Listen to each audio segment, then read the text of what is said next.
All right, so hello everyone. I don't know if this is actually working or not. We'll see. Cool. My name is Jacob Thoreau, this year's president for the Strategic Studies Group. Thank you for joining us. We're really delighted to have this pretty accomplished panel with us here today. Dean Cowiwell should be introducing, but to my right, we have two professors for the Political Science Department and CPAS and the University of Toronto and lots of things. Erik Gartzke and Jon Lindsay, who will be speaking about their book. But I guess to do the official introduction, we have Dean Cowie here. So if you would like to do the honors.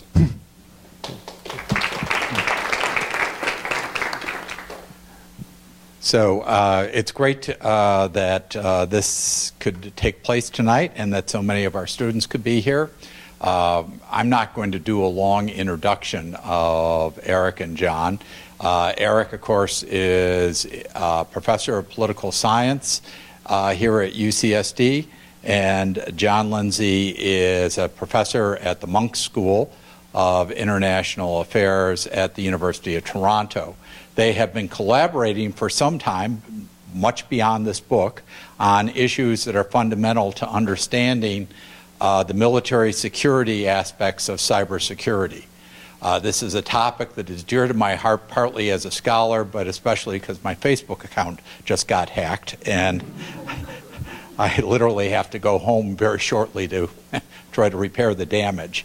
But I don't want cross-domain retaliation unless you can find the SOB who did it, right?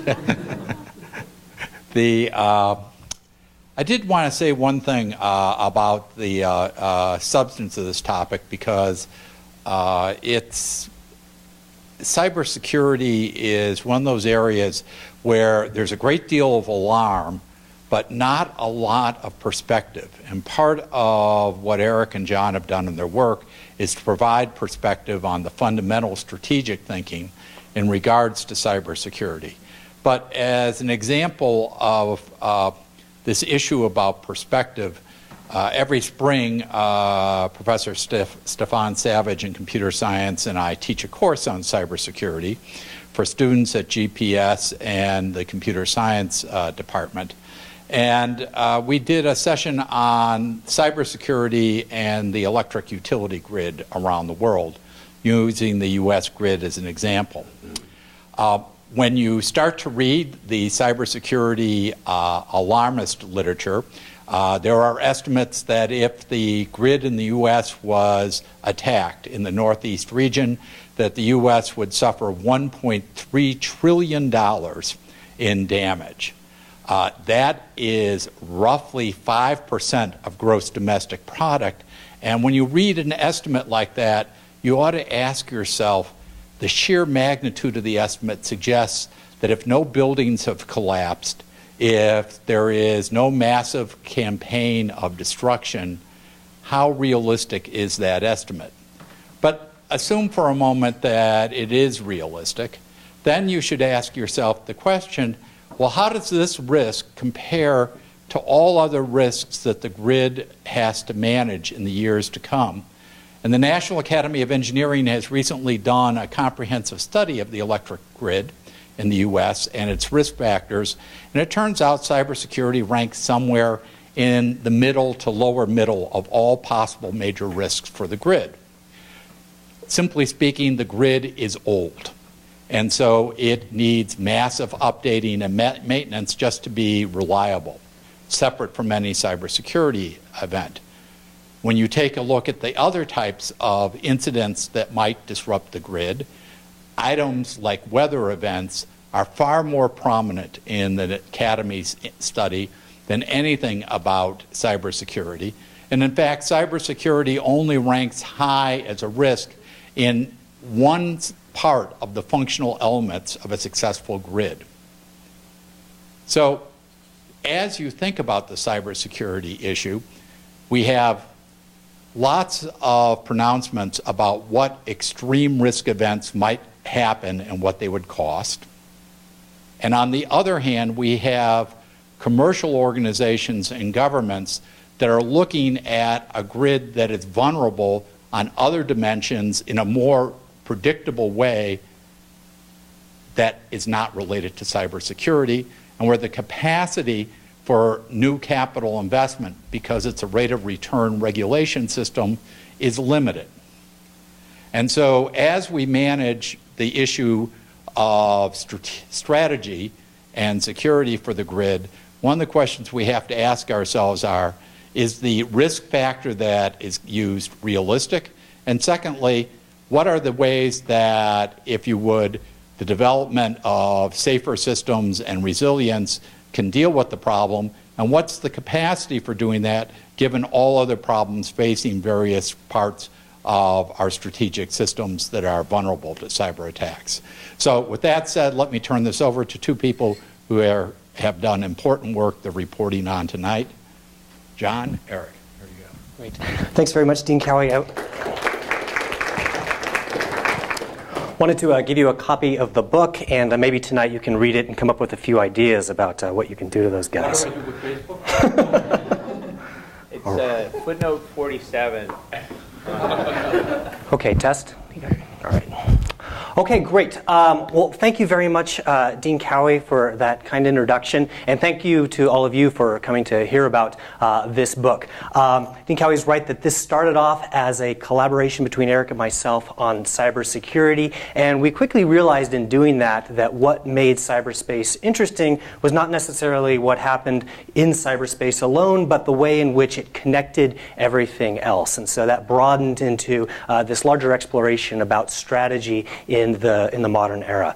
So what I thought I'd do right now is I'll go through a couple of slides and give you a general flavor of the ideas in the book and where we're going, and then I'll turn it over to you and let Erik take all the questions. Here's a quick roadmap of what we're going to do. I want to talk a little bit about the policy context in the U.S. government debate that gave rise to these concerns about cross-domain deterrence. Bottom line up front, it's about threats emerging in space and cyberspace posed by China and later others, of course, to U.S. military power. We want to argue that while this makes cross-domain deterrence salient, once you start looking at this, you find out that cross-domain deterrence has always been there, right? There's always been this interaction between forces on land, at sea, in the air, and then more recently in space and cyberspace. But deterrence theory, which came out of the nuclear world, never really focused on this question of these different modalities of coercion. And then lastly, I want to talk to you a little bit about where we're thinking of going, and part of our odyssey here has been realizing that this isn't really a theory of domains, okay? It's not even really a theory about deterrence. We hope you won't be cross at the fact that we have kind of done a little bait and switch here, but we'll talk a little bit about the relationship between technology and security.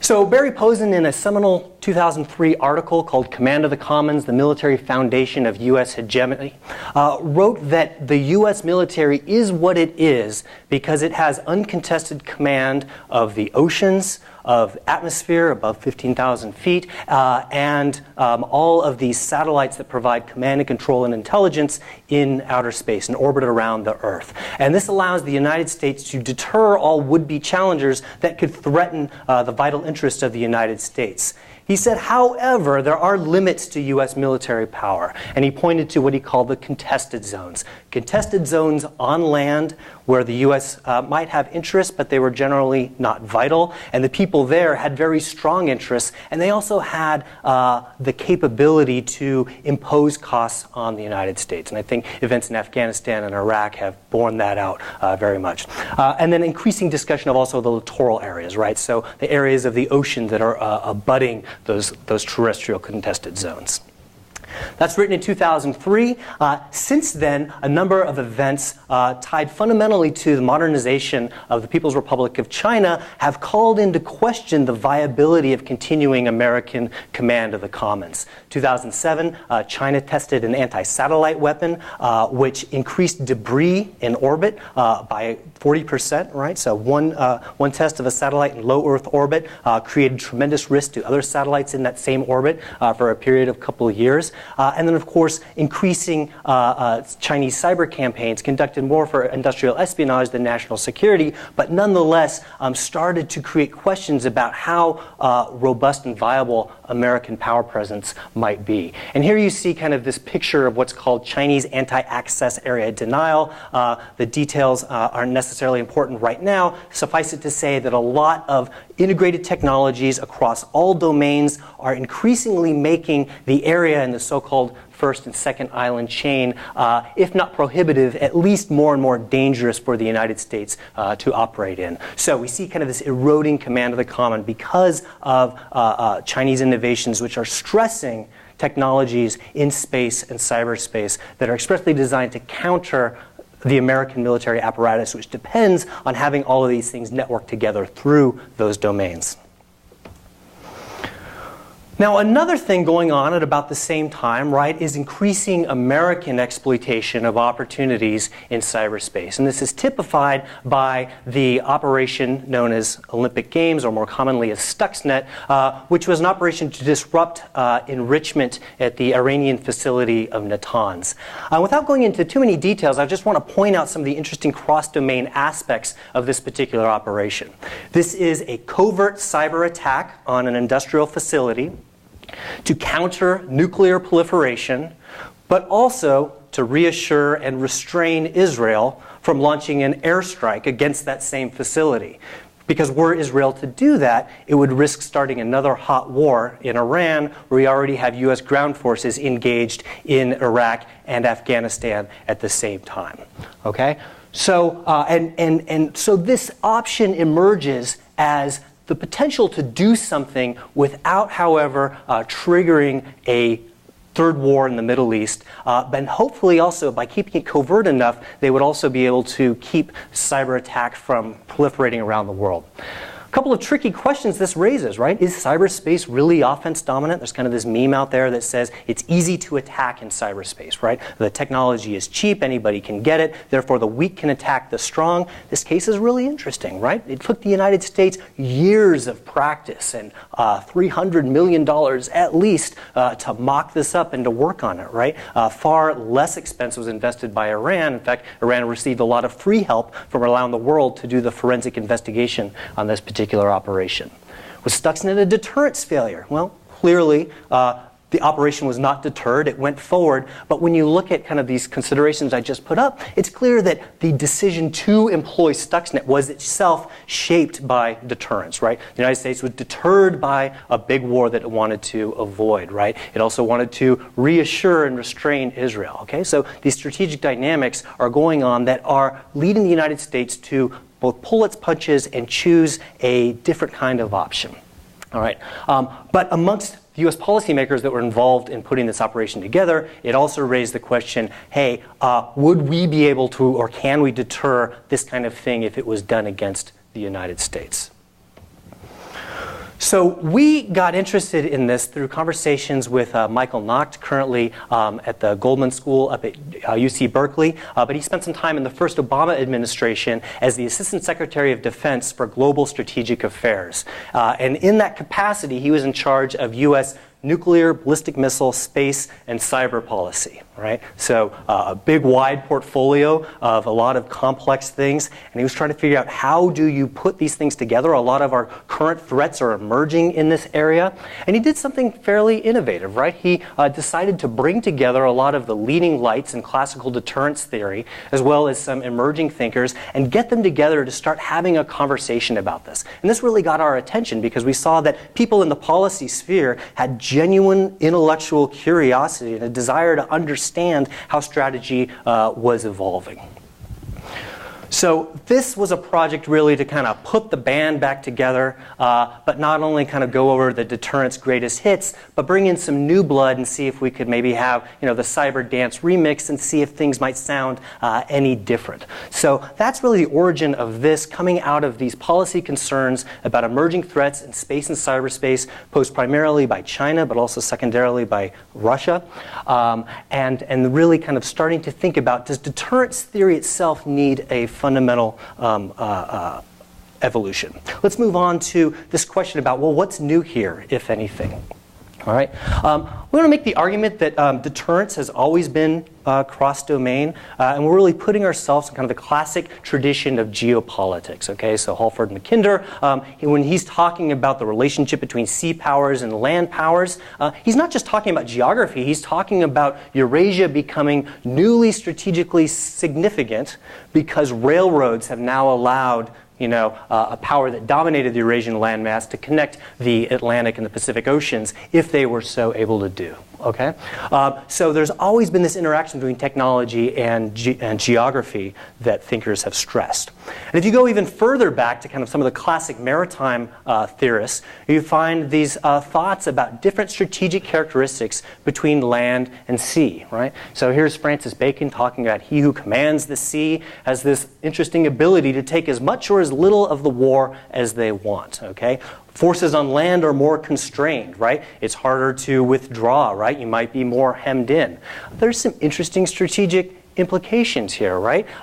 If a naval power can take as much or as little as the conflict as they want, it actually is harder for a naval power to make a commitment that they're going to be there, right? If a naval power promises, we're going to fight a war on your behalf, if something happens, and yet we have the ability to take as much or as little as we want, right, then there's a fundamental question of the credibility of that particular commitment, all right? So this is something interesting that the mobility and later stealth of the maritime domain starts to introduce into the utility of that particular means of power for deterrence.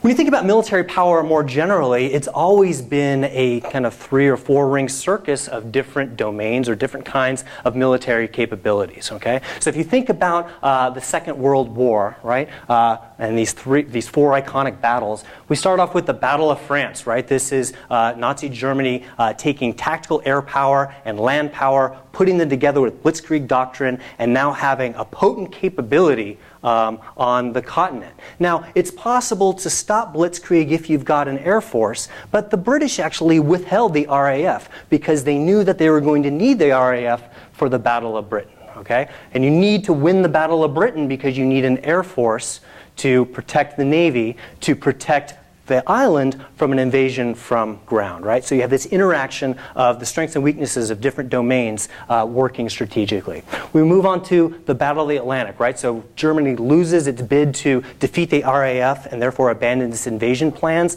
and switches from a coercive strategy of conquest and invasion to a long-term coercive strategy of blockade, right, against Britain.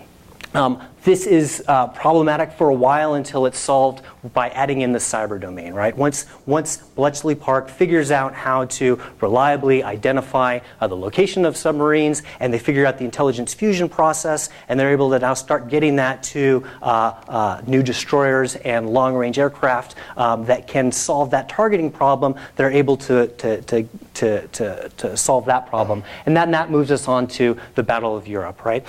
Which is solved through further innovations in the cyber domain with the ability to start reading high-grade German ciphers, right, which give the Allies an important advantage on land, right? But it was an advantage that they couldn't reveal to the Germans, okay? And this is an important theme that we're going to see again and again, and we will see going ahead as people thinking about strategy, thinking about capabilities that are fundamentally dependent, like cyber capabilities, on secrecy for their efficacy. Okay, so let's move now into the nuclear age proper, all right? We think about deterrence as a function of nuclear weapons. Deterrence had always been there, but suddenly the ability to incinerate entire cities with a single weapon, weapons that were very difficult to defend against because they're coming in very quickly from outer space, made deterrence not just a possible strategy, but a necessary strategy, okay? So technology was never discussed explicitly in deterrence theory, but it's a technological innovation which makes the strategic innovation in doctrine and theory necessary. Okay, so we have all of these kind of iterations, thinking about deterrence, and most of the problems in deterrence stem around this issue of credibility, right? How do you credibly threaten to start Armageddon when it's tantamount to suicide? Okay, what is worth running that kind of risk, right? What benefit could outweigh that particular gain? And so all of these puzzles, right, deterrence theorists kind of work through, and Dr. Strangelove satirizes. But there wasn't a lot of discussion about how you actually achieve that deterrence, right? What mix of different capabilities, what kinds of postures do you adopt, right? It was kind of just focusing on, well, we've got nuclear weapons, they're obviously horrible, you just need to convince the other side that you're going to use it. But how are you actually going to do that? And once you look at the content of how states produce deterrence, you see a very, very kind of complicated interaction of force structures in different domains, under sea, on the land, in the air, different kinds of postures, big arguments about how that might work, what the different risk propensities might be, credibility, whatnot. The point here is that deterrence theory didn't have a lot to say about technology, but deterrence in practice was very, very obsessed about the actual technological mechanics of generating deterrence. At the same time, you had politics continuing to progress, right? Nuclear weapons may have ended large-scale existential contests between great powers, but it certainly didn't end politics, and it certainly didn't end war. What it tended to do was depress the severity, but increase the variety of the kinds of conflicts that the superpowers got involved, right? So you had this idea of a stability-instability paradox that emerged in the 60s, right? This idea that mutually assured destruction might make nuclear war unthinkable, and therefore take it off the table, but for the same reason, you couldn't credibly threaten to nuke somebody just because they were arming a few guerrillas in Southeast Asia or Central America. So the credibility and the stability of nuclear deterrence was not credible at lower levels of war. So you had a proliferation of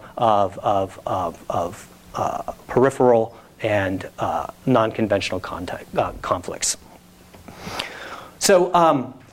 So this book really is kind of taking stock of that history, thinking about that in the context of these contemporary policy problems, which I just reviewed, and sort of thinking about how we might start to pull apart complexity, right? So it's sort of a survey of when we think about cross-domain deterrence in the context of the fact that we've always had all of these interactions between different technologies and geographies, what does that mean for the way that we think about the impact of new technologies, their interactions on communication across traditional and non-traditional actors, the interaction between military domains and non-military domains, and so forth, right? So this is really an attempt to sort of set the stage and talk about the evolving complexity of deterrence theory and really see if it was possible to take existing theoretical concepts and apply them, or if we needed new concepts altogether.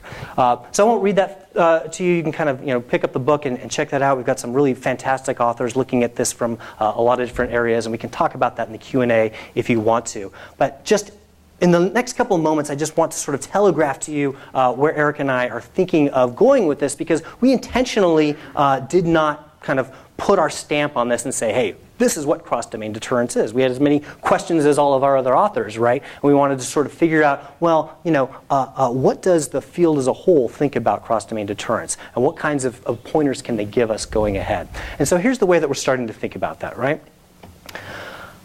Basic point, which for those of you that are either active duty now or have spent some time thinking a lot about military affairs, should be patently obvious, but is amazingly not obvious in the world of international relations, where we think about military power as this undifferentiated good, right? You're either strong or you're not, right? There's this value P, and you can put it in your game theoretic models, and it's either high or it's either low. But when you look at how states generate military power, it's incredibly complex, right? So we want to argue that geographical and technological constraints are going to make different kinds of capabilities more or less useful for different kinds of strategies, not just deterrence, all right? And when we talk about different strategies, right now I just want to kind of hit three really quickly.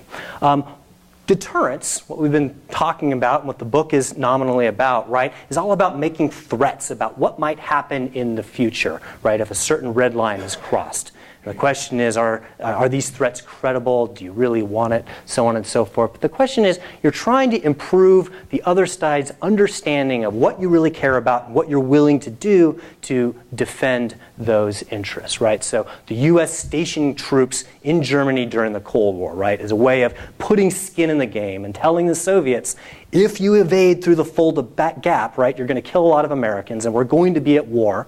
And we might be at nuclear war, right? So you're trying to telegraph how much you care about that.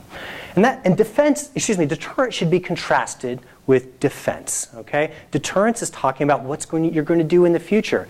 Defense is actually having the ability to block the other side's attack, right? If we talk about conquest, actually taking something, right? You're changing the balance of power, okay? You're interested in maximizing the effectiveness of your military forces, okay? So, MacArthur landing in Incheon, right, is a way of actually changing facts on the ground, okay?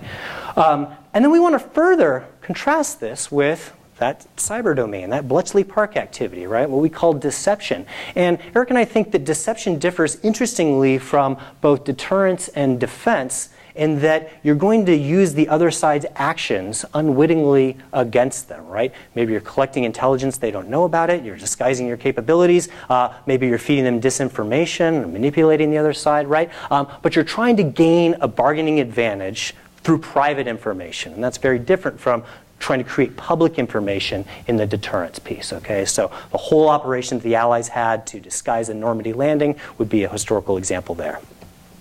So when we think about different domains, you can kind of break up these different strategies, and you can think about, well, nuclear weapons, or really anything that deals with mass, whether it's mass destruction or masses of troops, are pretty good for showing that you care about something. Okay? Nuclear weapons are a good way to say, we care about existential survival, right? Ground forces in Korea or Japan are a good way to say, we care about this extended deterrence relationship, okay? Nuclear weapons not so great for deception, right? I mean, like, it's really hard to disguise what you've got. The whole point is to go out and reveal what you have. And there's a debate about whether you can use nuclear weapons for warfighting.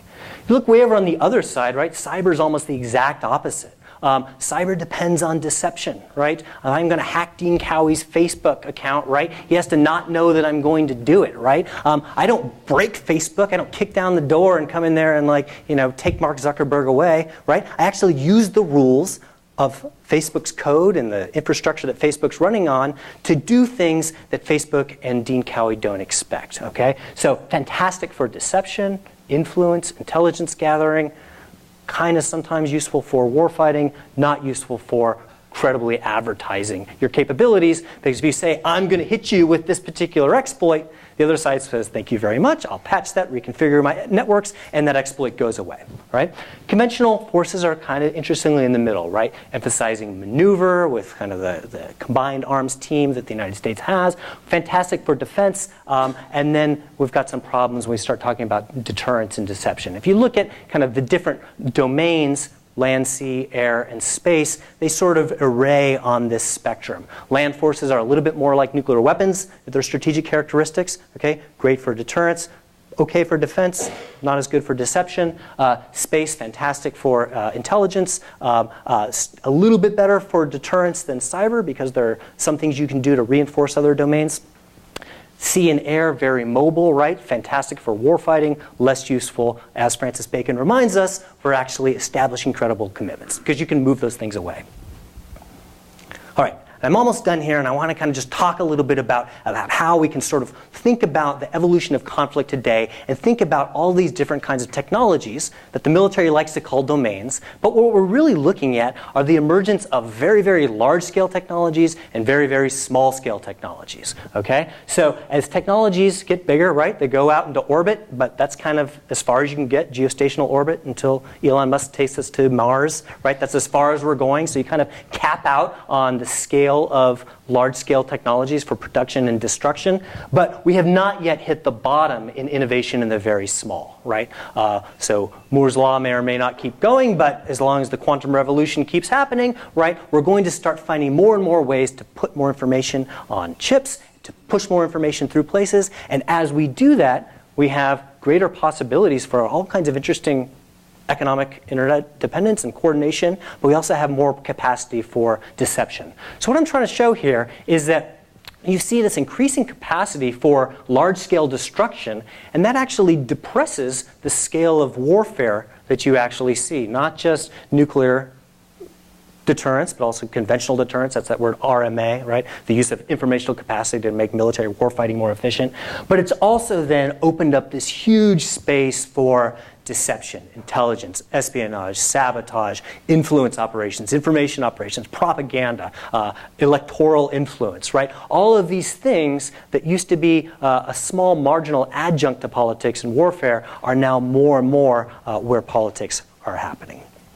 So there's a good news here, right? The bad news is, hey, there's a lot of stuff going on, lots of little green men, lots of friction all over the place. The Russians and the Chinese and the Americans are doing all sorts of nasty hijinks around the world. Does this mean that the Russians have a new potent weapon and the Baltic states are going to be the next to fall?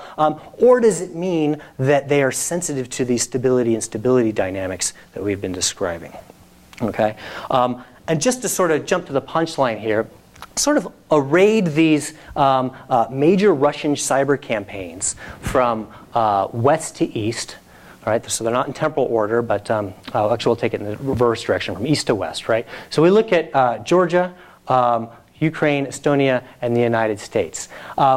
Georgia doesn't have a lot of military capability. It's not part of the NATO alliance. It's in Central Asia, and it's deep in the Russian periphery, right? So when Russia intervenes, it's not just destructive cyber and information operations. It's actual kinetic forces, right? So Russia has the entire range of tools, except for its nuclear forces, that it's using in its Georgian intervention. Ukraine looks pretty aggressive, but Russia, interestingly, is starting to take steps to obfuscate its identity, right? It's still intervening with military forces, but it's adopting this fig leaf of ambiguity. When we look to Estonia, right, member of the NATO alliance, we have destructive cyber operations, we have information operations and contestation in cyberspace, but we don't have any of the kinetic activity. We move to the United States, we see influence activity, but not even destructive cyber, okay? So this is suggestive that there's this deterrence gradient that Russia is sensitive to, right? As there is more credible deterrence, Russia pulls its punches more and more. As the West says, I don't like that, but I'm not willing to actually do anything about it, Russia feels free to do more and more what it will, right? So one way to interpret this is that gray zone operations are not a fancy new weapon of influence, but are actually a second best choice of an actor that is confronted with an array of deterrent capabilities. Much the same way that the United States chose to go with Stuxnet, which ended up not being very effective for counterproliferation, rather than airstrike, which would have been a much better way to stop enrichment, right, but would have had all these other problems. Okay? So the United States took the second best, less effective option because it was deterred. All right. The caveat in this happy story that we've told, right, of kind of like decreasing severity of conflict and increasing variety of conflict, is there are some interesting cross-domain combinations. And one of which you can talk a little bit more, but I'll just highlight, and this falls right out of that, that little matrix that I showed you, highlighting the fact that nuclear weapons and cyber weapons are almost exact opposites in terms of their strategic characteristics, right? Nuclear weapons are really good for deterrence because you can reveal them, parade them down Red Square. You don't lose the ability to use them. In fact, revealing them, as Dr. Strangelove tells us, is the entire point of having nuclear weapons, right? Cyber weapons, right? They're secret. You don't even know they're there unless Edward Snowden leaks that there's capabilities. You don't even know that they exist, right?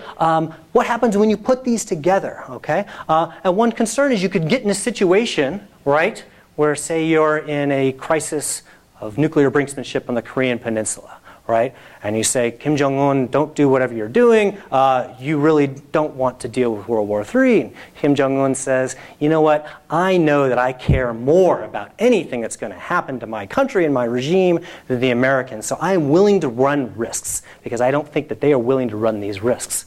But what we can't tell him is that we have owned his command and control system, right? We've disabled his nuclear deterrent. So we're willing to run risks because we know that he actually doesn't have that capability. But maybe we're not totally sure. We have a couple of questions, right? So he's willing to stand fast, thinking he has the advantage in resolve. We're willing to stand fast because we think we have the advantage in power. And at some point, you get to a situation where somebody decides we are no longer in deterrence world, we're in damage limitation world, right? And we start thinking about limited nuclear options. So this is an example where taking a capability that's fantastic for deception and taking another capability that depends on information for strategic efficacy and putting them together can be bad.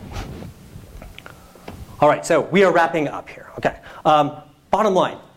Technology doesn't determine politics. Lots of people have told us this. This is a fact, right? But it does constrain and enable the kinds of strategies that states and other actors can engage in.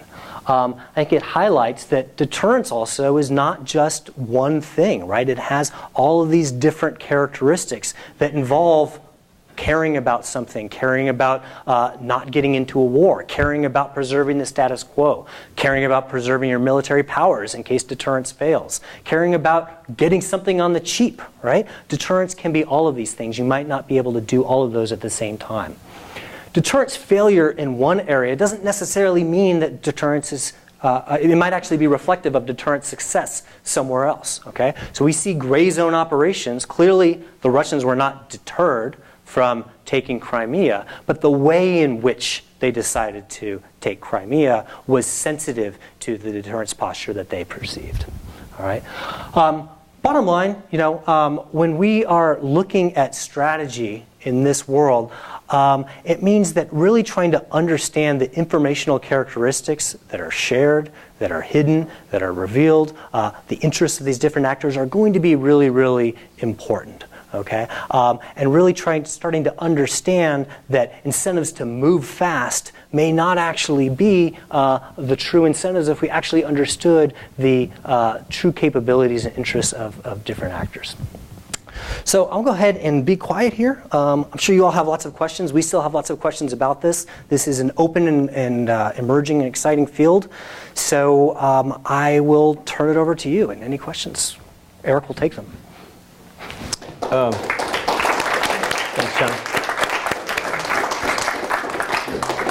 So one comment really quickly. I think it's apparent to many people the world's becoming more complicated and complex. And by some definition, our job as scholars is to make the complex simple and understandable. And that's paradoxical because as the world gets more complicated, you want to understand all those details, but it's that much harder to do. And we struggle with this. It appears in the presentation here and so on. I wanted to see if I could give you the sort of 1-minute version of what Jon just gave you, which is that means matter for political outcomes. Okay? The tools of political power actually shape what political actors can achieve and how they're likely to pursue their objectives depending on what those objectives are. And this struck us, I think, when we looked at cyber, and instead of looking at what most people were looking at, which was what you could do in cyberspace, we started to notice what you couldn't do in cyberspace, what it was bad at. And that led us to this idea that, which is not a novel idea at all, that different tools work well in different settings. So different domains or different military or non-military platforms that generate power for a country have different strengths and weaknesses. And in the military domain, that's been an obvious thing for a long time. And we talk in military affairs about combined arms warfare and so on. How do you use the different tools for different objectives, and how do you mix and match them? But in the study of politics, we've left that sort of aside and treated it like a technical or in some ways even a trivial issue, that it wasn't important to politics how you went about confronting an adversary in terms of the tools that you were using. What was important is what you achieved. But our argument is that the tools define what you can achieve and what you can't achieve, so they become important. If you want to achieve certain objectives, you've got to use certain tools, and you've got to have them available. And just an anecdote about this. initially in an attempt to demonstrate that the U.S. was contesting the Chinese claim about an exclusive economic zone in the East China Sea. The Air Force was given the mission, and the Air Force said, well, we've got a great platform for this. It's the world's most sophisticated bomber. It's great in war because it can penetrate enemy airspace unobserved. And they were going to fly B-2 bombers in a show the flag mode into the East China Sea. And I think many of you will already see the flaw in this plan. The Chinese wouldn't know they were there. And so they wouldn't be doing a lot of demonstration of U.S. interest and resolve if the Chinese didn't know they were there. So instead, the Air Force does a more inefficient and expensive thing. It takes very old bombers that are easy to see and will mostly get shot down in the event of a war with a major competitor like China, and flies them out to Guam with all their logistics and all this stuff, and then uses that platform to signal U.S. interests, precisely because it can be seen as a better platform for signaling U.S. resolve than a platform that can't. If instead your objective is to carry out some kind of kinetic action, as was the case in North Africa recently, then the B-2 bomber becomes a much more attractive platform. So the means matter in politics, and we're trying to lay out how they matter so that we can take deterrence and other sort of grand concepts in international security and put some meat on them so that people can talk about which tools they need for what issues and how they achieve objectives that the nation may have, instead of just looking at them as if they're all parts of the same thing. Thank you.